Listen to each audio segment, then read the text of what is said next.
थे दो गुट बहनदे ने दोनों आपस से एक दूसरे पे रोल दे बारे से बात करते ने। हमारी चोरियां चोरों से कम है कि आओ देखें। मैं शिखर सिंह और मैं प्रिया भारद्वाज। आज हम सभी को लेकर आए हैं रेड क्रॉस में जो कि हो रहा है क्लास 11th D में। This is based on the chapter an empire across 3 continents.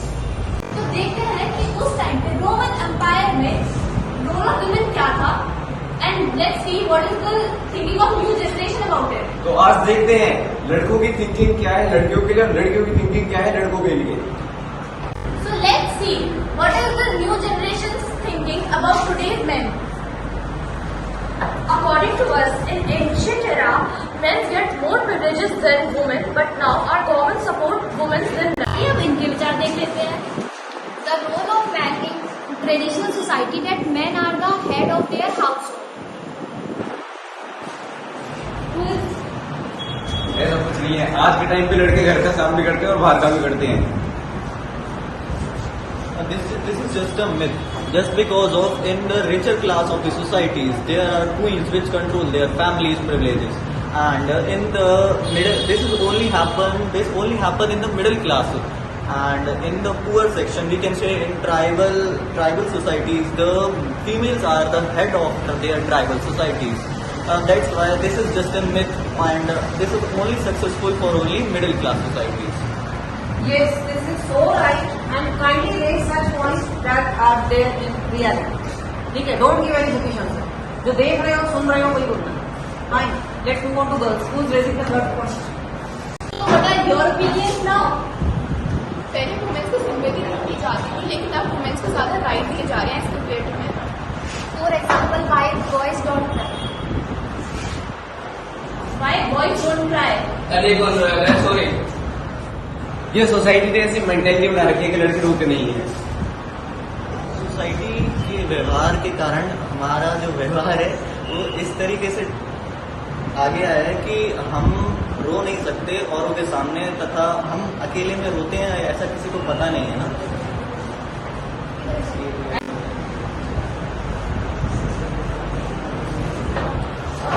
Women's अपने इमोशंस को एक्सप्रेस कर सकती हैं, पर सोसाइटी में उन्हें एक इमोशनली वीक का टैग दे दिया जाता है, पर वो इमोशनली काफी स्ट्रांग रहती है, हर एक सिचुएशन को ओवरकम कर सकती हैं, पर उन्हें बस एक इमोशनली वीक का टैग दे दिया जाता है, जिसकी वजह से उन्हें कई सारी फील्ड्स में कह दिया जाता है कि तुम ये इस सिचुएशन को टैकल नहीं कर सकती, पर वो बहुत अच्छे से मेहनत से कर सकती हैं।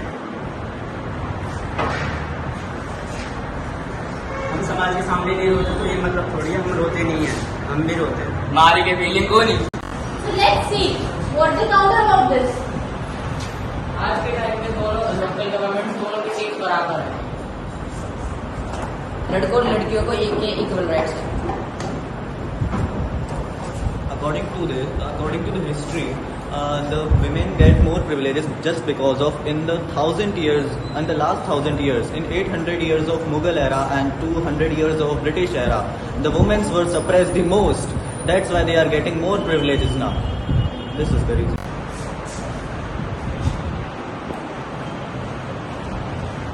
गवर्नमेंट ने गर्ल्स के लिए ज्यादा पॉलिसीज प्रोवाइड कर रखी है एज कम्पेयर टू मैन, पर वो एप्लीकेबल कहाँ है? फॉर एग्जाम्पल, पार्लियामेंट में वुमेन की सीट्स बहुत ज्यादा कम है एज कम्पेयर टू मैन। आइए कुछ सजेशन देते हैं बॉयज से। So government has provided the policies like reservation for girls. There it is 10% in the government exams, and it is totally applicable. And the parliamentary seats are reserved for the women, but they are not participating in that type of elections. But in Rajya Sabha and Lok Sabha, the seats are not reserved for women. It is only in the local government. So that's the case of competition in the politics, and it's just because of this part of the conversation is not supported by the other politicians. That's why it is not passed. Okay, very right. Yes. तो ये बेटी बचाओ बेटी पढ़ाओ क्या बेकार का मिला है? अपने rights छोड़ दो. Very nice. Yes, anything to say? गर्भ हत्या क्यों हो रही है फिर? फीमेल चाइल्ड को कोई एक्सेप्ट ही नहीं करना चाह रहा, रेशो इतना कम है और ड्यूरी सिस्टम बैन है, फिर भी हो रहा है ना. बेटी के घर वाले बड़े शौक से पूछते हैं कि हाँ जी कितने खीरे हैं, कितना दहेज दोगे. ये बैन है फिर भी बड़े शौक से हो रहा है, बड़ा सम्मान के साथ इसे एक लेवल दिया जा रहा है. इंडिया में कई स्टेट्स ऐसी हैं, I should not name it, पता करो, जहाँ पे बॉयज के जॉब या पोस्ट के हिसाब से डाउरी डिसाइड की जाती है. I think everybody knows that. May I know what the state, which state is that? नहीं पता, आज पता करिए. ठीक है, कि कितनी जॉब पे है लड़का, इसकी डाउरी इतनी है, इस जॉब पे इतनी डाउरी, ये स्टेट्स एग्जिस्ट कर रही है. फाइन. So what next? आज की सोसाइटी में जहाँ पर ये एक तरफ फेमिनिज्म की बात चल रही है कि फीमेल्स और मेल्स को अपने इंटरेस्ट फॉलो करने चाहिए, वहीं पर जब फीमेल्स टीचिंग इंस्टीट्यूट के अलावा कोई और पैशन पकड़ती हैं तो फिर वहीं पर उनके हिडन रेप केसेस इतने ज़्यादा क्यों बढ़ जाते हैं? और एज कम्पेयर टू दैट उनका डिस्क्रिमिनेशन प्रमोशन की आड़ में बहुत ज़्यादा किया जाता है इन अदर फील्ड्स. ओके, इसलिए फिर टीचिंग को ज़्यादा प्रेफर किया जाता है फॉर फीमेल्स. ओके, एक मिनट, यहाँ पे कौन सा rape cases? Hidden rape cases जो कि प्रमोशन की आड़ में किया जाता है. बर्निंग टॉपिक है. Be in your limits and speak of this. Be in your limits.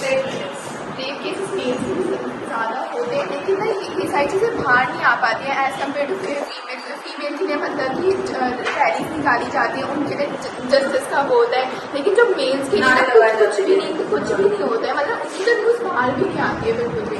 Is that correct boys? Is that correct? जो मेल रेप केसेस हैं वो मोस्टली फीमेल्स के ऊपर एलिगेशन के लिए लगाए जाते हैं और आज तक इंडिया में सिर्फ 30 केसेस ऐसे बाहर आए हैं, बट फीमेल रेप केसेस के पर डे 83 केसेस आते हैं. इस वजह से तो मेल रेप केसेस का कोई लॉजिक बनता ही नहीं है. हमारे अपोनेंट ने कहा कि इसकी कोई सेंस नहीं बनती. क्यों भाई, क्यों नहीं बनती? हरास तो मेन भी हो रहा है ना, और उसको लेकर कोई लीगल एक्शन हमारे कॉन्स्टिट्यूशन में नहीं है. और अगर वो इस केस को आगे ले जाना चाहे, किसी और को बताना चाहे, तो उसको इतना ज्यादा इंफीरियर फील कराया जाता है कि वो कभी कभार डिप्रेशन में भी चला जाए. हरास मेल भी हो रहा है ना, तो क्यों इसके खिलाफ एक्शन क्यों नहीं?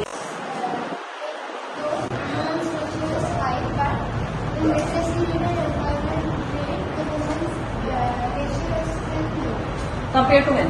This you want to say? Okay, let's start. हाँ चलो, स्टार्ट करो. पूरी कंट्री में वुमेन्स का रेशियो मेन से बहुत ज्यादा हो चुका है.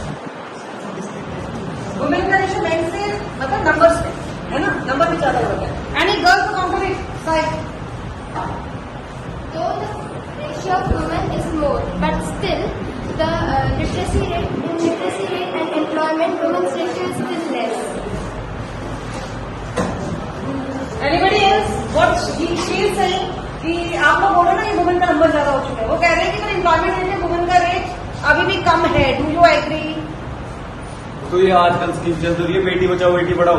अरे भाई बात क्या हो रही है? बात हो रही है do you agree that employment rate among women is less than man? ऐसा है? आपको किसको दिखाई दे रहा है? मैन के पास जॉब ज्यादा है, वुमेन के पास जॉब ज्यादा है? तो ऐसा नहीं लगता कि वो गाने में नहीं डालते छोटा बच्चा गाने में हमको आंख दिखाना रे सॉर्ट ऑफ. ठीक है, छोटे नहीं है, बहुत बड़े हो चुके हैं. ठीक है. I heard someone was saying that men are more physically fit. If men are more physically fit, then why are they converting their genders and participating in women's fields? They are taking women's sports and they are winning also. Have you heard the Donald Trump interview last day? Let's talk about next topic. If boys don't cry, पुराने जमाने में लड़के अपने घर परिवार सब चलाते थे. If the society is changing, why cannot we change some mentality? Like boys don't cry. This was one of the most important issues which our class has put forward. This topic was not all about who is superior and who is not. We got to know each other's point of view कि लड़के लड़कियों के बारे में क्या सोचते हैं और लड़कियां लड़कों के बारे में क्या सोचती हैं. And this was all important because we have respected each other's feelings and that's it. And that is why that statement is correct. क्या आज के युग में स्त्री और पुरुष एक दूसरे की पूरक है? ठीक है, वो इरेपिटेबल करते हैं, एक दूसरे चलेगा. Yes, students, now listen everybody very carefully. Topic क्या था हमारा, चैप्टर क्या था? एंड सब्जेक्ट क्या था? हिस्ट्री. तो उसके अंदर हमने टॉपिक कौन सा उठाया? रोमन एम्पायर में स्टेटस ऑफ वुमेन. अटके कहा हम लोग आके कि डिवोर्स तब भी होते थे. So that inspired us to take this activity. अब इस एक्टिविटी में तुमने कौन कौन से इश्यूज नहीं उठाए? तो क्या एक सब्जेक्ट एक ही सब्जेक्ट तक लिमिटेड रहता है? चीजें मल्टी डिसिप्लिनरी होती है हायर क्लासेस में. जो चीजें सीखी जाती है आंसर रट के नहीं आंसर लिख के आ जाए. इस क्वेश्चन का आंसर बताना, 8 नंबर लिख के ये बताना, 8 नंबर लिखना है, 8 नंबर के क्वेश्चन. चीजों को इंटर डिसिप्लिनरी वे में समझना सीखो. This is called education in higher classes. Is it clear? अरे आज तुम लोग की एक्टिविटी चल रही है. जब हम 11th में थे तो हमने वो एक्टिविटी की. नाम बताओ एक्टिविटी का. Lost cuisine. और आपका नाम क्या है? अनन्या. अनन्या है इस एक्टिविटी में? कहाँ है, दिखा जरा.